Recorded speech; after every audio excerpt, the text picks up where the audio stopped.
ইট পাথরের ঢাকা থেকে একটু মুক্তি চান? এই গরমে খুঁজছেন নদীর পাড়ে শীতল বাতাস, কিন্তু হাতে সময় আর বাজেট দুটোরই অভাব?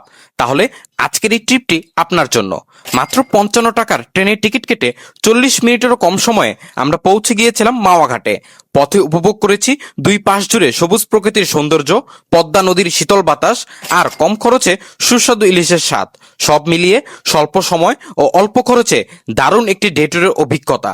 কিভাবে, চলুন শুরু করা যাক। কম খরচে এবং অল্প সময়ের মধ্যে মাওয়া পৌঁছানোর সবচেয়ে সহজ ও আরামদায়ক উপায় হলো ট্রেন ভ্রমণ।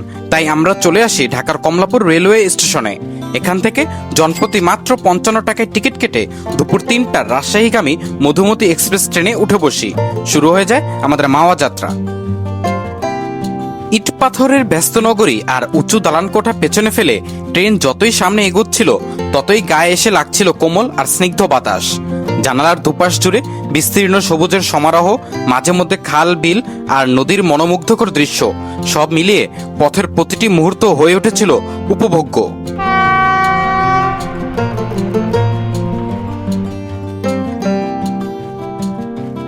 অবশেষে 40 মিনিটেরও কম সময়ের যাত্রা শেষে আমরা পৌঁছে যাই মাওয়া রেলওয়ে স্টেশনে। ছোট হলেও স্টেশনটি বেশ পরিপাটি, পরিচ্ছন্ন এবং শহরের কোলাহল থেকে অনেকটাই মুক্ত। এরপর স্টেশন থেকে জনপ্রতি মাত্র 30 টাকা অটো ভাড়ায় রওনা দেই মাওয়া ঘাটের উদ্দেশ্যে। অল্প সময়ের মধ্যেই পৌঁছে যাই পদ্মা নদীর তীরে। মাওয়া ঘাটের কথা বললে প্রথমেই ইলিশ মাছের কথা মাথায় আসে। এখানকার প্রায় সব রেস্টুরেন্টেই ইলিশ মাছ পাবেন।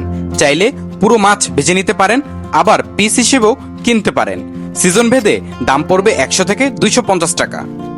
আমরা সংখ্যায় দুজন হওয়ায় 150 টাকা করে 2 পিস ইলিশ মাছ নিয়েছিলাম। সঙ্গে ছিল মজাদার বেগুন ভাজা, প্রতি পিস 30 টাকা করে। সুস্বাদু লেজ ভর্তা 150 টাকা, ডাল 60 টাকা এবং এক বোল ভাত 120 টাকা। সব মিলিয়ে দুজনের পেট ভরে খেতে মোট খরচ হয়েছিল প্রায় 800 টাকার মতো। খাওয়া দাওয়া শেষ করে আমরা চলে আসি পদ্মার পাড়ে।